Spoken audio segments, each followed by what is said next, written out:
Bleeding Purple Podcast.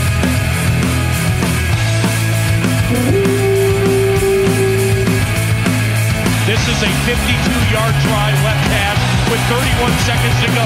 Snap, spot, kick, up, distance, fine. It is no good. He missed it. Talk good and loud so they all can hear you. Make a short speech so they all will listen to you.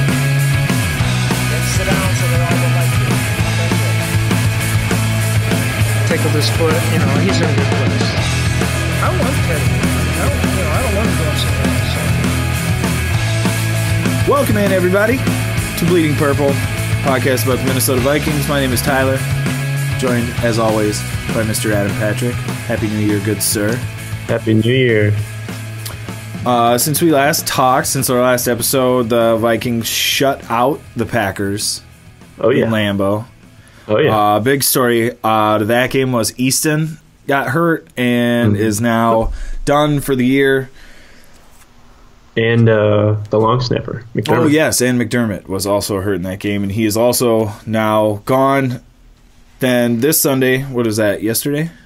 Was that yesterday? Yeah, yesterday. Yeah, yesterday. Vikings beat Chicago 23-10. Pat Elflein was out again. Yeah. I guess my first question is, do these injuries worry you, or do you think that they've kind of been, they've kind of been in and out? They've used a bunch of different combinations this year. Yeah. Is it concerning to you? No, I think Elflein sat yesterday probably just because the Vikings knew they probably didn't need him. Yeah. I mean, because they were playing the Bears. But you never know, but they felt they would be fine without him. Mm-hmm. Let him get an extra week of rest. And they got the bye coming up, and they'll get another week of rest. So he should be – I'd be surprised if he wasn't back for the playoffs. Yeah. And then with Easton, he's probably like the least important of the five offensive linemen. If you could pick a guy to take that injury, he's that guy. Yeah, so they got Searles in there. Should be fine, or somebody else. Mm-hmm. I don't not worried about it. I think Elflein will be fine. He'll be in there. Riley Reef, he's been fine. He's been off the injury report. Remmers, and even Hill, he's been good in there. Mm-hmm. Rashad Hill. Did you notice with the offense this week with Elflein out, was there play calling? I mean, did you notice a shift in play calling, less screens and stuff like that? Yeah, they can't do as much without him in there. Yeah. And it did – I think the Bears' defensive line is pretty decent, but it looked like they were able to get maybe more pressure than the Vikings' offensive line has been able to prevent this year. Yeah. So, it looked like Keenum always was either like scrambling or backing up way too far and throwing the ball away. And it's really interesting after last season, now I saw that during the game yesterday and thought to myself, they're playing like crap. Like, that would have been like almost an ideal performance from an offensive line a year ago. And this year they've been playing so well that is just, I kind of have been taking that for granted, man. They've been playing very, very, very well. And I think, like we said with the play calling, if they were to be out, I think that would be an issue, but it feels safe, doesn't it, to keep Elflein out there? Like, yeah. Oh. No, but oh God. I think the okay, I'm good. You're right over there? Yep, I'm good. Everything's fine. Yep. I think the offense, it could have been a way different game because of the pass interference penalties that were called. Mm-hmm. Like, those kind of took away some of the explosive plays that the Vikings could have. Their numbers could have looked a lot different if not for those pass interference plays. But yeah, and it can, in today's NFL, it can be so deceptive to those penalties that's basically your passing offense, being successful, although they don't get the yardage and credit for it necessarily. But that's what a lot of the smart teams do, like Roethlisberger and Brady and Rodgers when he's healthy, yep. They'll all just chuck the ball downfield because they know there's a good chance they'll get a pass interference penalty. Yeah. Does it concern you as far as the performance of like the offense of this team in general? Because the last 3 games have basically, you can watch teams like roll over. Like, are you concerned with how they've been playing given the competition that they've been going up against? Because, I mean, these games have been over at like halftime. No, yeah, well, they beat the Bengals pretty handedly. Mm-hmm. But then with the Packers and Bears, those are divisional games. So those are probably going to be closer than the other games. And I don't think they were... And they did shut out the Packers. Yeah, and they pretty much went with the Packers game too. That was super cold, so they had to probably run the ball more and play good defense, which they did, which is what they've been doing every week. But their whole scheme and philosophy this year pretty much has been run the ball and then get play action off of that and play really good defense. And just by the end of the game, the other defense, the defense is going to be tired because you've been running the ball so much, and so they have their occasional, exciting downfield plays, but that's not what this offense seems to be about. It's more controlling the clock, letting their defense rest so they can get back on the field and do their job. Well, it feels like they win basically every game that they play by the it's like 10 to 14 point. They're just always that much ahead of every team, Which is like feels like they can take the gas, take their foot off the gas after that because they've basically scored enough points to win the game, and especially in the last 3, their defense isn't giving up anything. So my dad was concerned. He asked me about that. I was like, "Oh yeah, I'll bring it up." Actually, yeah, I'm not concerned because I don't. And at the same time, I don't think they're gonna. They've got some stuff maybe they can use in the playoffs that they're not going to show in the final 2 games that they know they don't need to. Yeah. They don't need to run a fake punt, catch, whatever the Bears did yesterday. Where a guy's laying down at the start of the play, disguised. Yeah. So they don't need to do that stuff to get points. I had to remind myself that, too. I was like, man, 10, not... And then that offense did nothing. That was the only touchdown they had, was that ridiculous trick punt return play. Yeah. So all things considered, defense played great. The defense looks really good now that the regular season is done, and statistically, what are they, number 1 in scoring defense and number 1 in yards per game? Are we and third down? Yeah, and third down. Yeah, that third down stat. Are they one of the better defenses maybe in the NFL ever, or are they just really good for the NFL right now? I think when you finish the season ranked first in scoring or points against or whatever, you got to be in that conversation. In terms of can they win a game themselves? Are they better than those Ravens defenses of the past and maybe the Bucks and even the Seahawks recently? I think you got to put them in the conversation at least. Do you think the edge with those other defenses is their ability to create takeaways and score points? Yeah, I think that's kind of taking away from how good this defense is. Yeah, I feel like they're just as good as those defenses, but you don't see those kinds of plays nearly as often, and so it's hard to look at them in the same light. Yeah, because it's actually more impressive that I think that they don't have a lot of turnovers and they're still able to shut teams down like they have. I thought that third down stat that's it right there. I think it's the lowest or the second lowest since they've been keeping track of that stat in 91 or something like that. I think, yeah. And that's what you want from your defense, is to get stops on third down and get off the field. And although they don't score a ton of points on turnovers, I mean, when the team's punting every possession, your opponent is punting, every time it's 3 and out.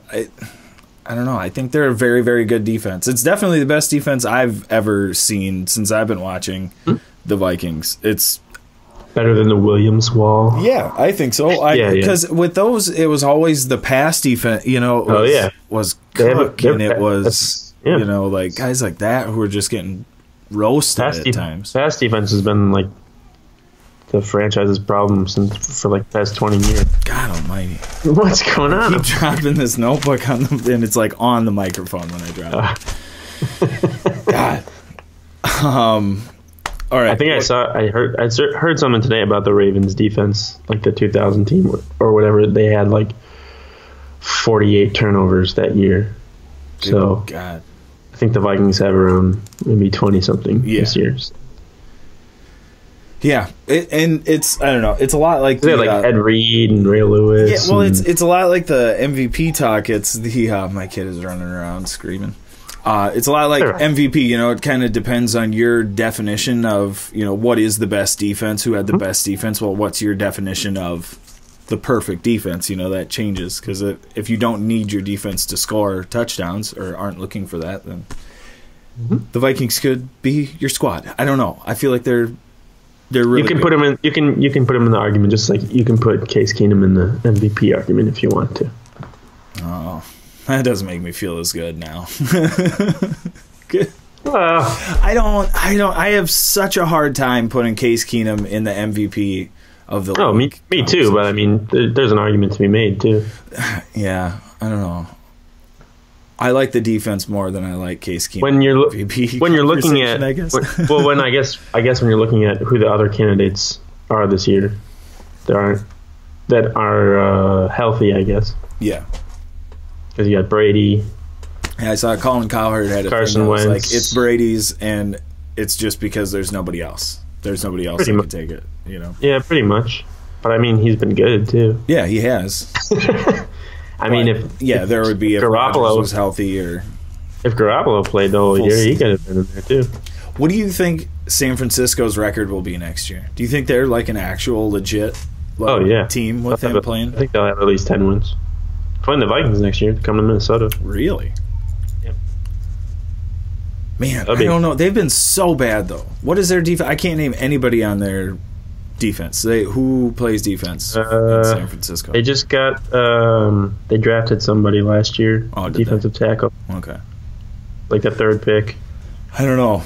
It's more fun. I like the 49ers. They've got a bunch of young it's players. More fun when they're. Oh yeah, they've got a bunch of young players. So yeah, he's legit too. Real quick, just to get it out of the way. Who is your number 2 quarterback going into the playoffs? It's very important. Teddy Bridgewater. Worth talking about. Oh, because not Sam Bradford though. Because of his back. A tweet I posted, or no, just in general. Everybody's talking about it. I think it's crazy because, of course, it's Teddy. Why is in my it? opinion. Why, yeah, I haven't understood why it's like on the broadcast or whatever. Why they keep bringing up that Bradford can practice. Great. I don't understand. Yeah, they're not going. He's not going to. It drives me crazy that there is real time being spent on who the number 2 quarterback is when I don't even think the people in that building, in the Vikings building, have even discussed it for a second. No. Oh, good. It's because he's on the sideline. They're like, oh, Sam Bradford's there. We should talk about him. But he hasn't even practiced with the team for like 2 or 3 months. Yeah. And people are like, well, he could be better than Teddy. But at least Teddy's been in practice, you know, taking some reps and stuff, and he knows what the offense is doing each week. Yeah, it's like... I mean, I'm sure Bradford knows what's going on too, but he doesn't get those reps. Yeah. It's like a rust contest. And Bradford would be the most rusty, so you're out. Yeah. But people are like, well... The last time Teddy was out there when he ran 6 plays. Oh, that drives me. Well, look at what he did. So obviously we can make a decision based on 6 plays. It's like handed the ball off on 4 of them. Oh, we never talked about me pissing off the people who come up with pedophiles on Twitter, but we don't need to get into that. Yeah, that was an interesting thread. So you just were. What was your stance on it? Was just basically. Well, somebody pissed me off because I was talking about how, somebody was like, Case Keenum is the MVP. I'm like, he's not even the MVP on his own team. So someone was like, oh, look who it is, a pedophile. And I'm like, first off, people defending that doesn't refer to pedophiles. Get out of here. Don't say that. Second off, don't call me that, because that's what got me going. I'm like, oh, really? So I was just a little fired up, and I'm like, you know what? Whatever. I don't care. I lost like 20 followers. I don't care. I got them all back in like 2 weeks, so it doesn't matter. Let it rip.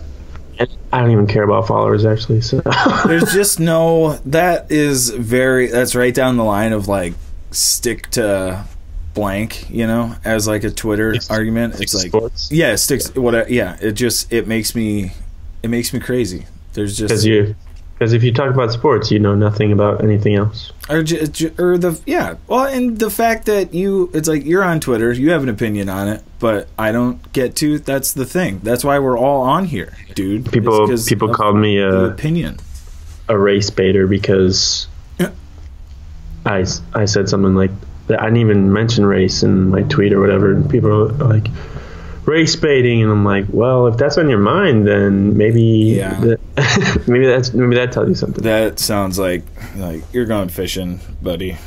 You define that no matter what. That's a whole nother podcast. Yeah, it really is. What was the last thing? Really good defense. Oh, number 2 quarterback. That was the last question. So good. Yeah. I'm glad I crossed the question off because we've settled that. It's Teddy. Was that a discussion on the flagship network of the Minnesota Vikings? It had been, and I was hearing it on I want to say Sports Center. So it was like I was watching television and it was being discussed, and I was like, give me a break here. I can't remember the last time I watched that. Real quick on Zimmer and his presser, he talked about a curse. He's got a crystal ball, which I know is from a fan a Vikings fan who sent him the crystal ball because he kept saying, I don't have a crystal ball, I don't have a crystal ball. So she mailed him one. I think I saw that too, yeah. And then he also said something about like a wooden something. Sounds like kind of a voodoo doll-ish thing. Did you see that commercial he was in? Oh, no. Is that what it was? The official? No. It was funny because he was doing like a Bart Simpson thing where like he will not yell at the officials anymore. Oh, yes. I did see that. That was great. But back to, So Zimmer says no curse. He's got curse stuff in his office. Curse stuff. That's a loose term, but you get what I'm saying. Things with powers. Yeah. Do you think this team is cursed after all these Super Bowl losses and the 98s and the 2009s? And is there a curse here? I mean, I have no reason not to believe that. Not until it's proven otherwise. Not until they go all the way and win the Super Bowl. Yeah. Not when their kicker's missing field goals. I mean, that was a long field goal, but that wasn't even close. Yeah. It's different. It's a different feeling. It's a different feeling this year. But it is. I would agree with that. But I feel like curses are real. But here's my thing. First of all, curses always have cool names. Curse of like the Bambino, and for the Doug Flutie curse. Where's our name? Do we have a curse name? Mm-hmm. Is there something that happened that I'm not aware of? That like a black cat incident or something that we should be discussing? I don't know what it is. If you don't have a name, I feel like you don't have a real curse. I feel like it has to do something with kickers, because that seems to always be the problem.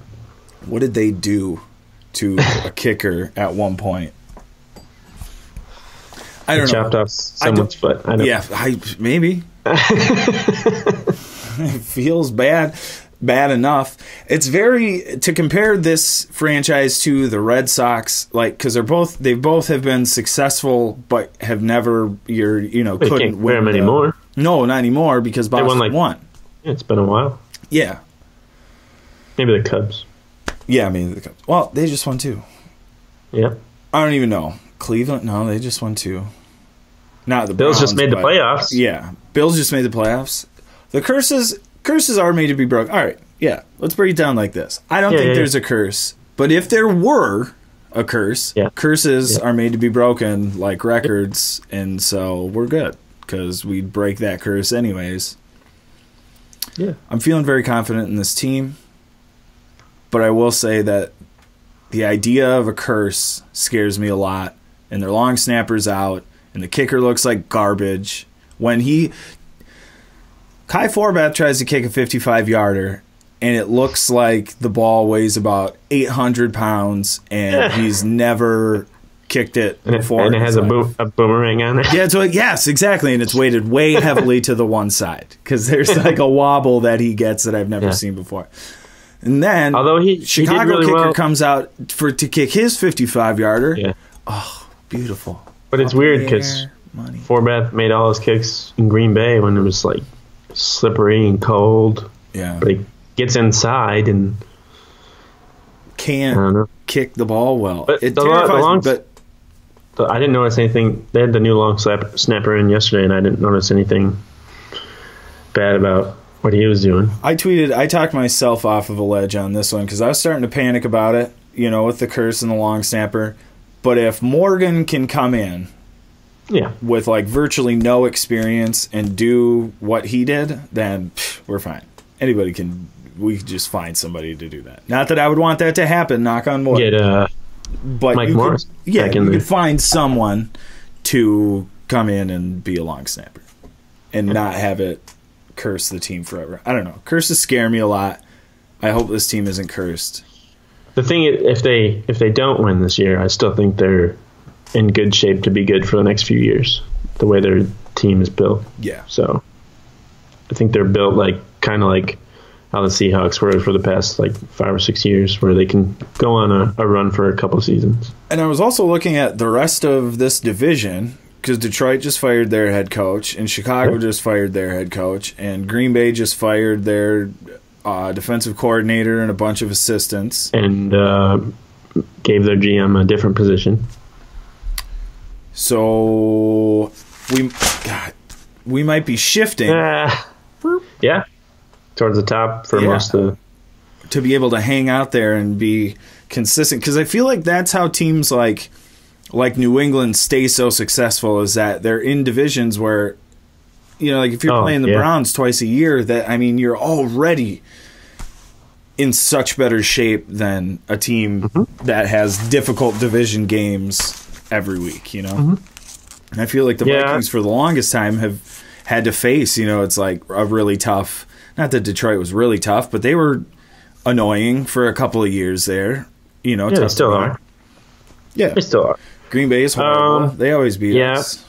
I don't know. The thing is, when you're good, too, you also have to play a tough schedule pretty much every year. So, you have to stay good. Like, the Vikings are going to have to play the Eagles next year and the Rams and who won the NFC South, the Saints. Did it what? No, because they lost and they lose to Tampa Bay. Yeah, but the Falcons won. The Falcons beat the Panthers, so I think the Saints won. The Saints win it because the okay. Yeah, and they'll have to play. Yeah, so they'll have to play all the first place teams, and I think they play the NFC West and the AFC East next year. So they'll play the Patriots. That's unfortunate. But who knows? Maybe Brady will have retired and Belichick will be gone. Cupboards are empty, bro. Cupboards are empty. Maybe if they win the Super Bowl this year, but yeah. Do you think, not to get ahead of ourselves here, but if the Vikings play the Patriots in the Super Bowl, do you think they have a chance in that game? Do you think they can win that game? Patriots defense isn't that good. I'm really afraid of Tom Brady. I'm really afraid of Drew Brees. Well, you should be. He's good. Not so much Drew Brees this year. Okay. I'd be more afraid of their running game this year than him. I mean, he can still he's still smart and stuff, but that's a great way to put that. Sorry, yeah, he just caught me off guard. He's got a brain and things. He's still smart. He's got eyes where he wants it. Still, can see sort of. Still got that birthmark that Oprah wants to wipe off his face. Yeah. But, yuck. I remember when he was at Purdue, Sports Illustrated did a thing on him, and it was him and his receivers, and the receivers had eye black right there, just like him. It's like our little really? Cute. Yeah, it was all of them. I was like, I don't think you could do that today. Yeah, I don't know. People would freak out and be like, Well, it was just like the one smudge, like on the, where his thing was. Yeah. It's So like, people would like turn that into like an issue. harassment or something. Yeah. Don't judge this birthmark, man. You don't know how it feels. Right. Yeah. No, I think they could. I think the Patriots, obviously they're good, but they're not as good as they've been in the past. Going against the Vikings defense, their defense can pretty much hang with anybody. I think they've proven that. And everyone keeps talking about how the Rams are going to be dangerous in the playoffs and how Vikings are going to have to keep up with them on points and stuff. And I'm like, did you guys watch when they played earlier this season? Like the Rams had all their players; they were healthy. They had Gurley in there, and they had Goff, and it was a beat down. I'm missing like why it's going to be a shootout. If they I just meet don't again. think that you can, especially in Minneapolis. I don't think this defense allows a shootout. I just don't. Yeah. That is so hard for me to believe that they would give up a ton of points at home. Like I just don't. I think don't the most see points that happening. They gave up was in that opening game against the Saints. How many was that? That was at 20 or no, third because they gave up 30 in Washington. How much was that? Do you? Good podcasting right here. Oh, 19. So they didn't even give up 20 points. To New Orleans that first game? Yeah. Oh wow.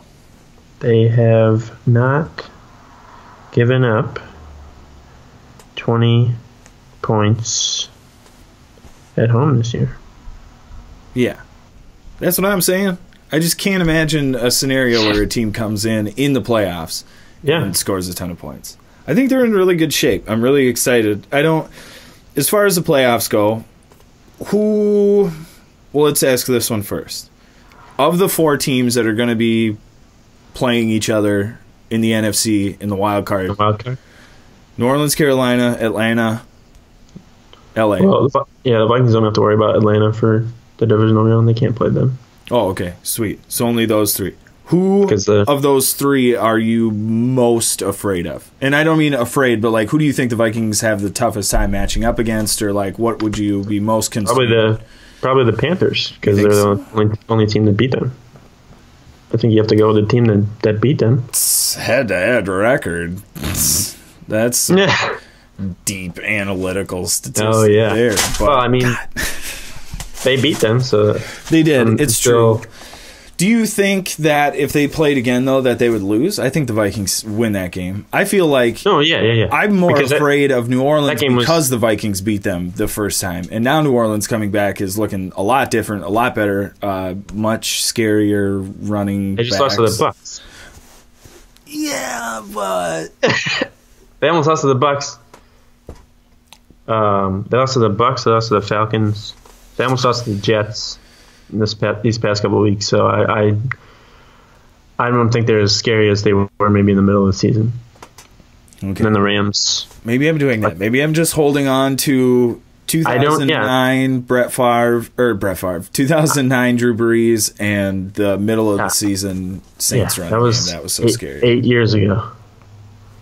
I mean, he's still pretty good. He's still smart. He's still really smart. He's still smart and stuff. There's really no team in the NFC that worries me that the Vikings can't compete with or beat. I think the only way the Vikings will lose in the playoffs is if they beat themselves with stupid penalties or turnovers and stuff like that. Mm-hmm. And they haven't really turned the ball over much this year. No, they haven't. And that, I guess, is part of why they have the 13-3 record, but they haven't beaten themselves a whole lot this year. And you can, kind of point to... with the 3 games they lost, like the Detroit game, washed because of Dalvin Cook. I think they lost, like, a game to the Steelers. And then I think the Carolina game, I think they should have won that as well. The Steelers, that was the whole Case Keenum. Like, they didn't know he was going to start until, like, a couple days, maybe a day, a couple hours before the game started. with Bradford and stuff. And then, yeah, the Panthers game was a little bit of a fluke too because they had those 2 long runs. And that was pretty much and that's what I was going to say was the whole those are missed tackles, and that happens. That doesn't Thielen make me had more afraid of Cam Newton or the Panthers. I just feel like that was Thielen had those 2 drop touchdowns. Oh yeah, that's right. So yeah, I feel like they should have won that game. Yeah, Who do you think is actually going to come out of those games? Who do you think the Vikings will wind up playing? Who do I want, or who do I think? Who do you think? The Rams and probably the Saints.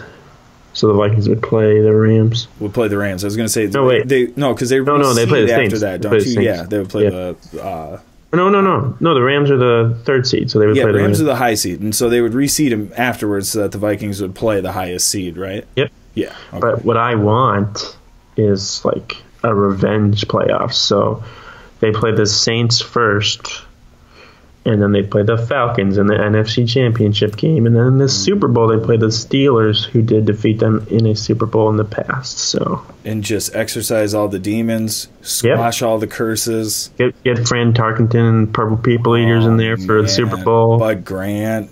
Oh yeah. Get the whole everybody. Open the doors so Bud Grant can still look intimidating just wearing a T-shirt. Yes. I'm super into it. So you think do you think that Philly's going to lose in their first game here? Because they did not look good yesterday either. Yeah, I don't know. I mean, their defense is pretty good, but yeah, Nick Foles looks pretty bad. Yeah. It's hard for me to imagine. It's crazy how much Carson Wentz had to do with all of their success. Dude, this season has taught me a lot about quarterbacks are so valuable. So valuable, and I was so wrong twice. Carson Wentz I thought was like a terrible pick. I thought that was a disaster, and he looks amazing. And I thought Case Keenum was total garbage, and they were screwed if he was going to have to start. Well, yeah. Games. Why would you not though? Why would you not think? Based on his past, there's no reason to not think that way. I mean, I don't know. There's no reason. There's also no being right more than. There's also no reason to think that he can repeat this in the future either, because he hasn't proven that. Yeah, that's a fair. But I mean, a lot of people are saying wherever Pat Shurmur goes, which he will probably be gone, that he'll bring either Keenum or Bradford along with him wherever he goes, which is fine. Do you think there's a chance that Shurmur winds up going to a different NFC North team? Yeah, the Lions that would suck. Have been approved to interview him, and I think he can do interviews this week because they're on the bye. And Zimmer, I think Mike Zimmer said today that he'll let him talk to people or whatever. I mean, I don't think they can block it, but yeah. Well, can they? I think they can block it until the end of the season, can't they? If they are not if you're on the bye week. Oh, really? Okay. So if it's a bye week, they don't have a choice. Right. Yeah, they can't do it. Yeah, like if they have a game coming up. But yeah. See, and here's the problem with taking over as a head coach of a football team and just hiring a ton of other head coaches or guys with head coach experience is that that whole squad is going to be gone eventually. Even the offensive line, even Sperano is going to be gone. At some point, he's going to go somewhere. He might go with somebody else. Yeah. He might go with Shurmur or whatever. Yeah. Become an offensive coordinator. I don't know. Like some of those guys are more buddies with Zimmer, I think. I can't remember how Shurmur had a connection there with the Vikings, but is Shurmur part of the Parcells thing? Because isn't that Zimmer's big deal? Is he's one of the? No, Shurmur's part of the Andy Reid coaching tree. Oh yeah, duh, I knew that. So he was with Philly for a while, and then he went to St. Louis, and then coached the Browns, and he had 8 more wins in 2 seasons than Hugh Jackson did. And Hugh Jackson got to keep his job after 2 years, but not Shurmur. But not Jim Caldwell, who led the Lions to 3 winning seasons in his 4 years. That move confused me the Del Rio thing, I guess, didn't surprise me, but the Gruden thing is like... Yeah, I mean, if you got him coming in, I think you kind of got to make that move. And doesn't that, like, at this time of year, doesn't that Gruden thing feel like that was set, like, a month ago? Like, everything's been decided, and it's just a matter of letting him finish out the season. I heard he's going to get, like, $10 million a year. $10 million a year? Good God. And is he also getting, like, the state that's like college team, coach too? money. I did hear that, but I don't know.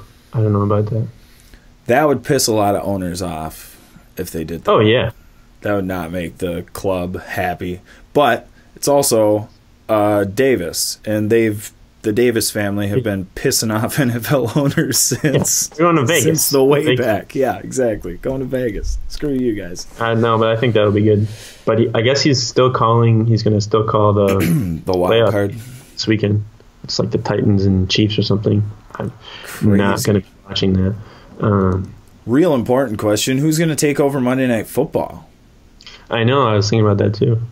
I don't know. And I'm not a big fan of whatever dude's name is who plays Tirico. John McDonough? Yeah. And he's not bad. I don't mind him, but I really like Tirico. Right. Yeah. But I liked him on Sunday Night Football or whatever. Yeah. Well, and he does Thursday Night Football every now and then, too, this year. He's with NBC, so whenever they do that. Yeah. Forgot he left. I don't know. Maybe bring in... Stephen A. Smith or something? Maybe? Oh, God. Jeez, man. No way. No. I think they should throw... Randy Moss is, he's... Oh, that's not a bad idea, actually. What they should do is they should give Tony Romo whatever amount of money he wants and have him be sign him to a 30-year but he works... contract. He works during the day... On Sundays, he doesn't have to go all those games are Monday nights. So I'm sure his wife or whatever is like, no, I like my Mondays. Yeah, that's families and stuff. Ugh, good point. Annoying. Good point. That's somebody I saw a tweet today that was like, maybe it was you that tweeted it, but it was essentially like, watch everybody celebrate these guys getting fired and families being uprooted because they have to relocate because they're getting fired. But fan bases rejoice. It's part of the job. It's part of the career. And also, you're a cajillionaire. So cool. What was I think Big Cat from Barstool said essentially where it was like they're going to have to move their kid from one private school to another private school. Yeah, I don't like him, but that's very true. It's going to be fine. Yeah. We're, on this podcast, we're not very sensitive. I'm kind of noticing as we're going here.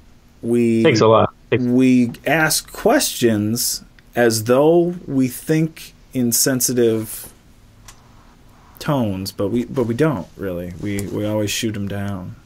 Mm-hmm. It's just good to know about me, us, you podcast. It's just good to get that out there. I'm glad that we are. We don't beat around the bush. Yeah, we can be honest on this podcast. I think we don't work for the Vikings or anything, so we don't have to portray everything in a favorable light. Don't have to get all wobbly on the bit. Do you want to do predictions for the playoff games? No. Score-wise? Okay, cool. I don't... Yep. Okay. Oh, yeah, not till next week. Good call. No. I'm not saying the Vikings game, but the... Oh, this weekend? This week, no, the wild card. No, I'll go with the... I'll go with the Rams and Saints. Rams, Saints. Who's playing in the AFC? We got the Bills and Jags. Oh, the Bills. Oh, what a game yesterday. What a playoff matchup right there. Oh, yeah. Bills, Jags, wild card weekend. Doug Marrone, former Bills coach. That'll be a good game. I'm excited that the Bills got into the playoffs. I'm happy what a bummer it would be to not. Well, Timberwolves, I guess, haven't made the playoffs in about the same amount of time. But were you watching? Did you see the end of the Bengals game? I did not catch hardly any of it. I did see a video on the interwebs of people watching the game in the Dolphin Stadium. I think so. Yeah, the Buffalo fans. That's great. Yeah, that was really fun to see. It's cool. I was listening to because I know the guy who does the post game show on their their radio station. He used to actually write for under me or whatever, I guess, when I worked for Pro Football Spot a while ago, in the early days. But yeah, he was taking calls or whatever, and then every person was crying and getting so emotional. I'm like, this is exactly how it would be if the Vikings won the Super Bowl. I was just going to say that. I've been thinking about it more and more every week where it's like, God, I'm going to cry if they win. I'm going to sob. I'll probably get real emotional. How do you come back from that though? Because a lot of people were like, my dad was a Bills fan for so many years and he passed away and he's looking down on him. I know he is. I'm just like, oh God. This is going to be horrible. Oh man. And that's the problem. That's the beauty of sports and their fanatics, but it's also the scary part and why you get dudes on Twitter who are bonkers because so it's invested. Yeah, and so invested. And on top of that, my dad passed away recently, and he loved the Vikings, and now it just took another step up, and it's I don't know. You have to be able to separate that stuff, man. But it's powerful, No, not my dad. Not me personally. I just mean hypothetically, Vikings fan. His dad was a Vikings fan. Now it means more to him that you are saying that Teddy should be starting because he doesn't think Teddy should be starting, and his dad didn't think Teddy should have been starting, and it's there's an issue. A lot of people out there like that. Mm-hmm. Especially. Yeah. That's what I'm saying, and it's dangerous. You got to be able to separate that stuff, man. I feel like you do a good job on that. Separating, not being crazy. Separating people, or no, separating yourself from the chaos, and separating yourself from Twitter because you seem like you get fired up, but you're always, keeping it there. I'll post something, but then I won't keep replying in the comments because that can just go on for a very long time. It can be a very toxic place. It gets exhausting. When I was doing that pedophile stuff, I'm like, I gotta stop. Well, because you wind up with people start joining in later on. And it's like, well, I've already discussed this telephone stuff. Yeah. And then this person is picking apart the second thing you tweeted because you spelled a word wrong, and now they're involved in the. Oh, I love doing that to piss people off. By the way.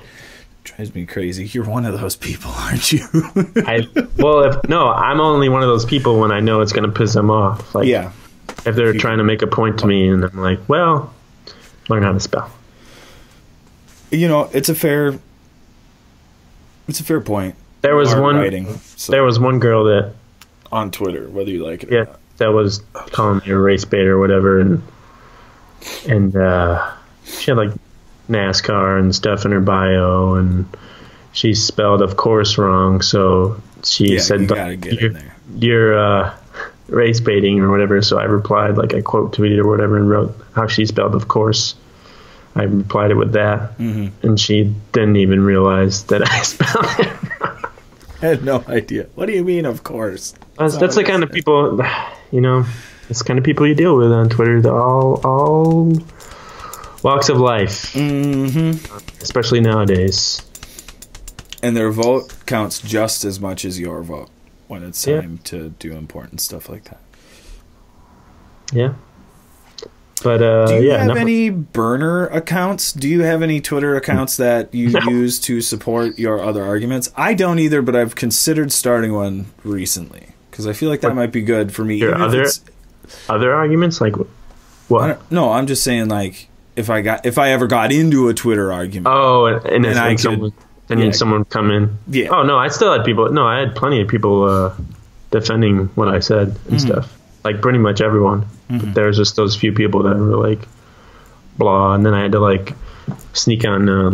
I do have other accounts, but I don't use them to tweet. They're for stuff like that. Yeah. They're old podcast accounts or whatever. Yeah. So I can see what some of the people that have blocked me are saying, which mostly just makes me shake my head. So I'm just The mute button helps so much. Block if necessary, but I blocked a lot of people in the past month. It's better. It's safer. What else was I guess I wanted to talk more about the coaching changes and stuff going on. We talked about the Vikings and how they're going to have guys leave. I mean, Shermer's gone. Probably, do you assume anyone else, I mean, unless they're leaving with Shermer, will be gone? Maybe George Edwards. Okay. He might go with Shermer, or he might be a head coaching candidate himself. I mean, this isn't fair to him, but because of the Rooney Rule, he'll probably get interviewed. Interviews. Just because, which sucks, but it's what teams do when they have old white guys running the squad. The team. Yep, exactly. And I don't know, maybe I feel like Prefer would be a good head coach, but he also has that baggage still that people would definitely bring up if he was hired. And after the whole Greg Schiano thing that happened, he was hired, and then people went crazy and he was fired. Yeah. Well, not fired, or but just never officially hired. Yeah. That was shocking to me that a fan base was able to change the mind of, I mean, it's a little bit different because it was in college and stuff like that, but just shocking to me that enough of a stink was made that they changed their mind. Well, it didn't help that what the press secretary said something about it that was completely false, so that, that got everybody going. Yeah. Well, and didn't they find out later that it was old Tennessee head coach who was like stirring the pot the whole time? He was like leaking all this info. Oh yeah, because he wanted the job himself. He wanted to be the AD. Yeah, shysters, man. College football is a crazy, crazy place. Like, I'm so glad I don't very dirty. Yeah, I don't. It would bug me to write about that every week, knowing that guys were slimy like that. I mean, not that the NFL isn't, that there aren't slimy guys involved in the NFL, because there are, but it's millions of dollars. Yeah, that's too much money for there to not be crooks involved. Come on, yeah, be real. Oh, yeah. Haven't we seen enough movies to know? What did I see?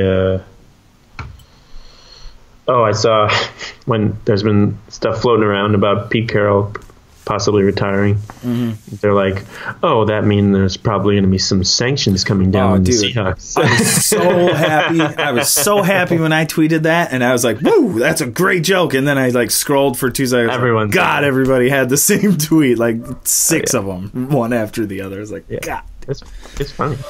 It is, and he deserves it, because, or I don't know if he deserves it or not, but it's funny. But every coach does that. Mm-hmm. Well, what's the thing? If you're not cheating, you're not trying. Everybody's cheating, man. Especially in college sports. Yes, exactly. College basketball, same thing. Yeah. That kind of stuff, yeah, it doesn't, I don't know, it doesn't bother me. The same way that, the performance-enhancing drug stuff, in baseball, doesn't really bother me. It's like... You want them to just take steroids? I don't. It just didn't. Be more fun. Well, I mean, we've already destroyed the record books. So let them go, man. Keep things the way it is. It's just, I don't know. It's people have this the integrity of the game, and it's you didn't care that there was no integrity. You're shocked now that Mark McGuire's biceps were he's a bodybuilder, and you're steroids? Give me a break. No way. Can't say I was so surprised. Come on. Maybe they should have a separate wing in the Hall of Fame. Yeah, there you go. Yeah, I feel maybe they should do an XFL league where they just kind of let whatever go. I do think Pete Rose should get in. Yeah, me too. I think it's crazy that he just happened to do the one thing that baseball decided after. Well, didn't he do that when he did it when he was a manager too? Yeah, right? I'm not saying that he was right. Well, yeah, I'm not saying it was smart, but he did that. I mean, he would not even be in the top 20 of worst dudes in that Hall of Fame. You ever read about what Ty Cobb did to people? He's an awful, awful human being.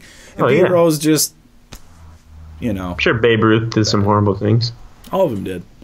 But that Ty Cobb was especially nasty. He stomped a guy out in the stands because he was all the people that crooked, all the people that played with Jackie Robinson. Yeah, all that kind of stuff. Yeah, baseball players were turds back then. Yeah. So, like, let Pete Rose in, because what did he do? It wasn't even that bad. And the poor guy's had that same haircut for how long? Yeah. Just give him the plaque. I think him and Mark Davis go to the same barber. God, yeah. How are you that rich, but your hair looks that bad? How do you not have somebody on staff to be like, listen, dude, Just buzz it off. you gotta get new clothes and we gotta change the hair. Don't. Oh yeah, because he wears like full white sweatsuits. Yeah, he just like never evolved. He just like stopped caring in like '92 and just has been rocking it. Well, Same style, same everything ever since. when you're rich too, people are just like, yes sir, yes sir, yes Yeah, sir. Yes. well, that Yeah. has to be it because that's the only reason he'd have a haircut like that. No one's gonna be like, your hair looks like garbage. You should not cut it like that. Is that bowl cut? I don't think What he- is it?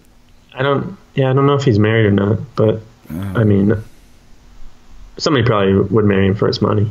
Yeah. And maybe he's really sensitive about his hair. Maybe he's got like some would think balding so. issue that we don't Usually even know guys about. that look like that, usually that don't like give up. Like his hair is clearly dyed. He's pretty old. Dude, that is like, it is like shockingly bad hair though. Like how, man? How have you gotten away with it for so long?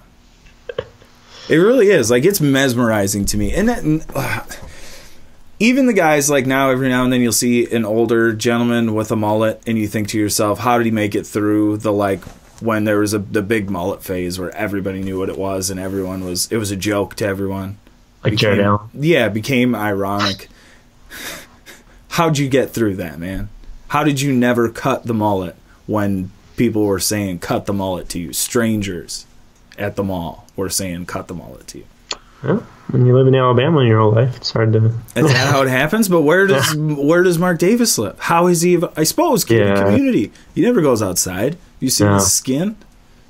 Guy's been outside twice. Super. He looks like he lives in Minnesota. For real. Yeah. Yeah, but anyway, so his haircut sucks. Ugh, sucks really bad. Do you have anything else that you want to talk about playoff-wise? I mean, we kind of discussed the other matchups, but... Oh, I guess a little AFC, the Bills, Jags. Yeah. We don't need to talk about that. Yeah. Meh. Yeah, not until... What, next week? You said you want to do a little awards for Yeah. season. Can Come up with some do that. goofy categories and give out some awards. And then we'll preview the playoff matchup, whoever the Vikings are going to play, the Rams, Panthers, or Saints. Yeah, so I think that's all we got. It was a good year. Yeah. Good regular season. Great year. Second best in franchise history, I think. They've never won. They've won 13 games before, but they went 15-1. Yeah. This is only the second time they won 13 games. It's crazy to me that this team with this quarterback is 13-3 and number 2. And see, this is how I feel like last year should have gone. If everything didn't go down. Mm-hmm.